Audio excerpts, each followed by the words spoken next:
And welcome to the Business Owner Spotlight. I am Stephanie Scheller. I am your host. I go out there and scour the globe, or something to that effect.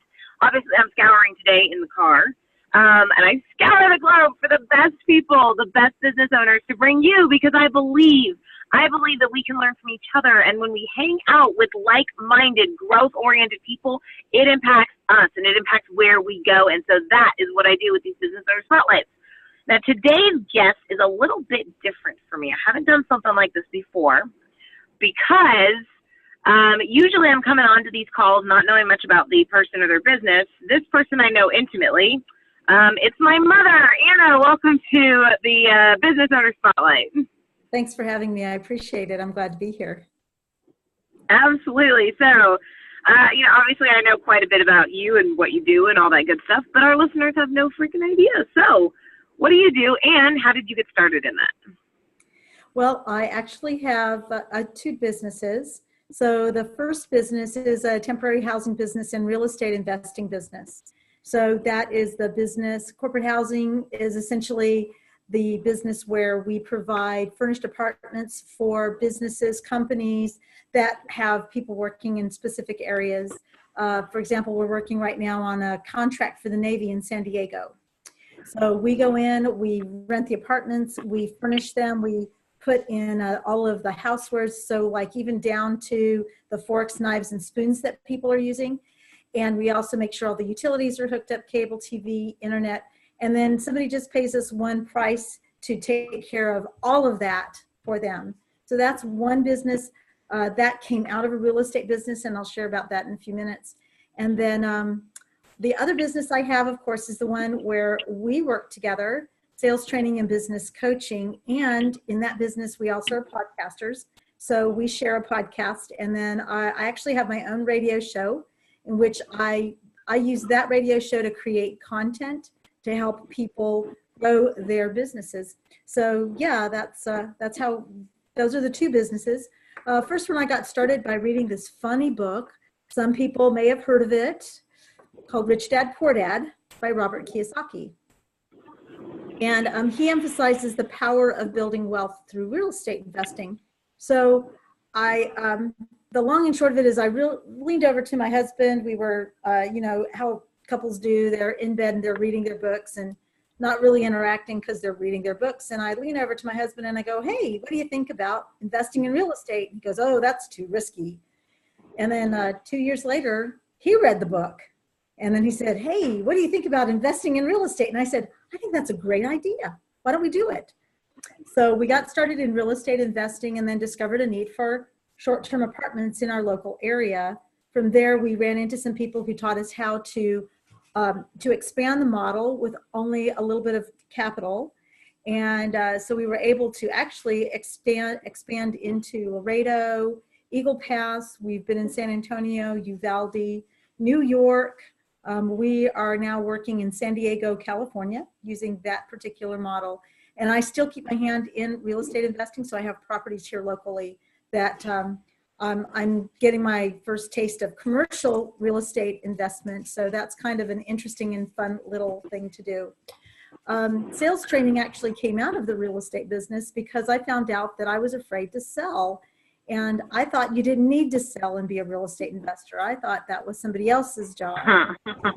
So when my business hit a slump, I didn't have the confidence and I didn't know how to explore new markets. And to explore new markets, you need sales skills. So a friend convinced me to get sales training. And then what happened was I'd be sitting with somebody and they'd say, oh yeah, I've been thinking about starting a business. And I go, oh, well, here's how you do it. And here's how you sell the business. And this is what you do. And before I knew it, I was coaching people in sales and business.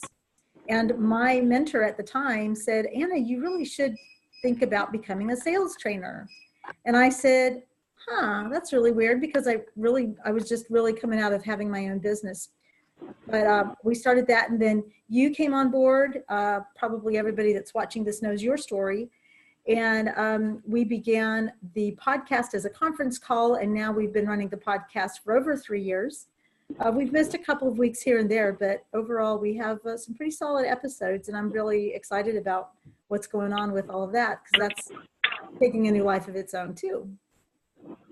Right. It's crazy how, and that's actually a really good point for our listeners, right? Like, business and life evolve and they transform as you, and I think that's really actually, as I'm talking, that kind of sums up your business experience is like business evolves. And you may not always hit the original goal you set. You may evolve and shift and decide I'm going over here instead. And there's nothing wrong with that. That's actually great. That's a huge part of being successful in business is that flexibility to go off this direction or go off that direction. Now, so you're running two businesses, right? I hope you guys noticed she held up four fingers, but she's running two businesses because she also homeschools all of my siblings still who are at home and 40 other things. So you've had your fair share of challenges and things you run up against for sure. What are some of the things that have almost put you out of business and how did you get past that? Because this is a big one for our listeners. They're all business owners. They all run into problems. And a lot of people, those problems do end up putting them out of business. Yeah, I remember we hit a time, this was in the corporate housing business, and I remember it was one spring and we were just getting lobbed with lots of inquiries. So it was reasonable to assume that there was a huge demand for our industry. So what we did is we got more inventory in order to accommodate the need. What we didn't realize was that was a short-lived spurt, and what ended up happening was we ended up by 3 months later, we were bleeding over $10,000 a month. $10,000 a month, and that adds up fast. Oh my gosh, it does. Between the leases that we had out and the obligations that we had incurred to provide for those leases, I remember just sitting at my desk, Stephanie, and weeping. I was sobbing because I was so afraid that I had ruined our lives. And I'm sure there are people that can relate to that. Even telling that story is extremely painful to me because it hurt. You have to go to your spouse and you have to say, I need more money. And there's resistance there, obviously, because now there's a fear that the money is just going to continue to get swallowed up in this huge hole that you've created. I really want to say that there were two things that really helped me through it. One was that at that time, I had a gentleman who I was working with. He was coaching me, although we never entered into an official coaching relationship. But I remember that he said to me, Anna, no matter what happens, you are a valuable person, whether you pay your bills or not. That was a really key insight for me because so often, well, at that time, let me just say that for me, I was associating my worth, my value with the net worth of the company. And it was very important for me to separate myself from the decisions that had been made to try to grow the company. And apparently there's another phenomenon that is very common among entrepreneurs. And that phenomenon is that a lot of times our growth outpaces our cash flow. And so we're in expansion mode. True, right? True or true.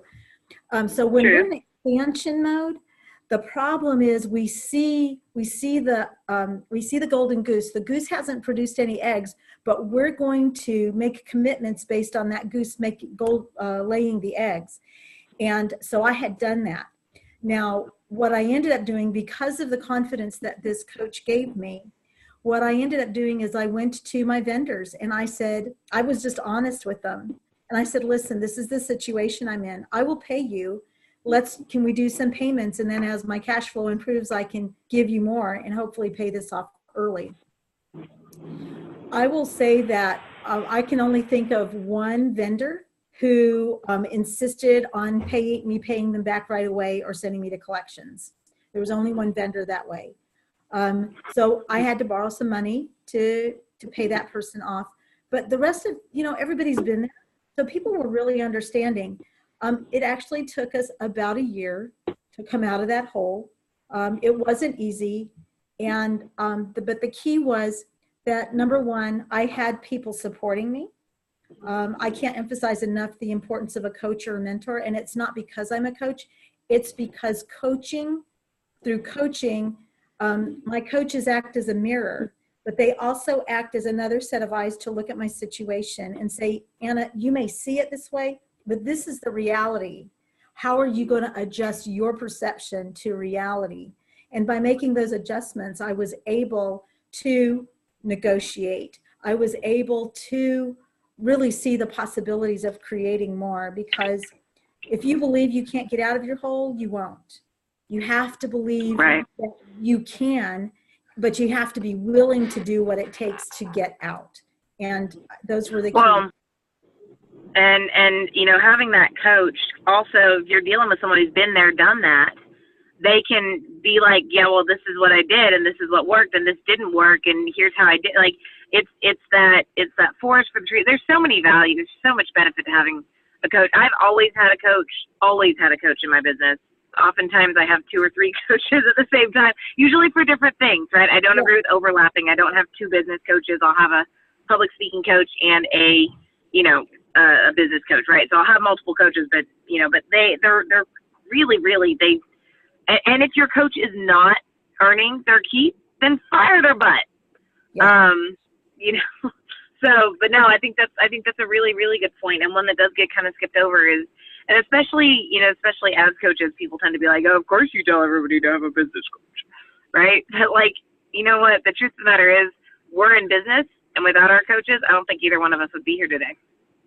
Oh, positively. Absolutely. In my real estate business, I've always had somebody that I could turn to for advice, and I pay for it. I mean, I pay for a coach, because if I'm not willing to invest in someone else, then who's going to be willing to invest in me? But I believe that coaching helps you to achieve more. Your coach should be paid out of your profit, not out of your pocket. And that's my motto. Pay me out of your profit, not out of your pocket. But do pay me, or we won't. Right. Well, like I had one guy ask me today, he goes, so what's the contract? Is it 6 months, 12 months? And I looked at him and I was like, it's not a contract. I don't do contracts. I ask you to work with me for 90 days, but because it takes time to make results. But if I'm not earning my keep, let me go. And if you're not doing what I tell you to do, trust me, I will let you go too. But that's a whole other conversation. So coming back, so your biggest key, so you talk about the people you surrounded yourself with, your coaches, but also your mentors, the people who've helped you get to where you are, who've been that guiding light for you. What's one other major key that's played a huge role for you in being successful in your business? I know this is a new question. I didn't really ask you this before we got started, but we got a couple extra minutes. I figure we'll kill some time. I really think that along the lines, there just has to be a willingness to put in the work. I believe in things like the law of attraction. You attract what you are. If you want something different, you have to become something different, and that takes work. One of the things that I'm finding really valuable, Stephanie, is that you have to set boundaries around your work so that you can have time and space to plan and think and be a person. Too many times I have worked myself into the ground. You probably remember when we first got started in real estate, and especially in the corporate housing, I'd be working 14, 15 hours a day. We'd be watching TV, and I'd still be at the computer answering emails and doing all kinds of things. The thing is when I put boundaries around the work time, what it forces me to do is it forces me to really evaluate, is this activity going to lead to results that I want? Or is this activity that I can delegate to someone else?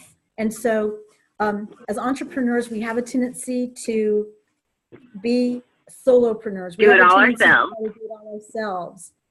And we really need to build a team. I think Darla Calvé mentioned that at the Grow Retreat. The power of a team. You can go fast by yourself, but you will go far with other people. And that is so true. So if you want to go far, if you want to do it yourself, you're welcome to do it. And there's going to be a point where you're not going to be able to grow. But if you want to grow, you want to get bigger, you have to develop a powerful team. And you need to stay in communication with that team regularly. And that's something I'm working on right now. I have now daily huddles. I'm following the scaling up process. And they have proven invaluable to me, because now a lot of the stuff I thought I had to do myself, I don't have to do myself anymore. And it frees me up to do more revenue producing activity. So I'm actually loving it. Yeah. So I will wrap up with our last question here. I love this question because it's been very interesting to me to notice. I've gotten very, very few overlapping answers. And I thought, when I set out to do 100 business owner spotlights, and I was going to ask everyone the same question to end with, I thought I was going to get a lot of the same answers, but I've gotten very few. So I'm curious to see what is the best piece of advice you could give to other business owners out there? The best piece of advice? I would say, wow, that's a good question. There's so many good things. I want to say that the core of good business, or the best piece of advice I could offer somebody watching this video, this recording, is dream big and be persistent. Dream big and be persistent. Don't be afraid of dreaming big. What's happened over the years is my dream was, I thought this was big. Now my dream is bigger.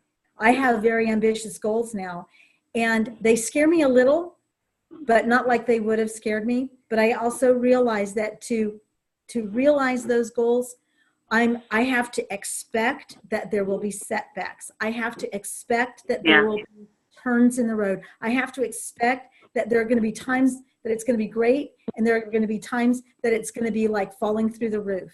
And whatever those things are, whatever they are, I know I can overcome them, because, well, one, I have faith that I will.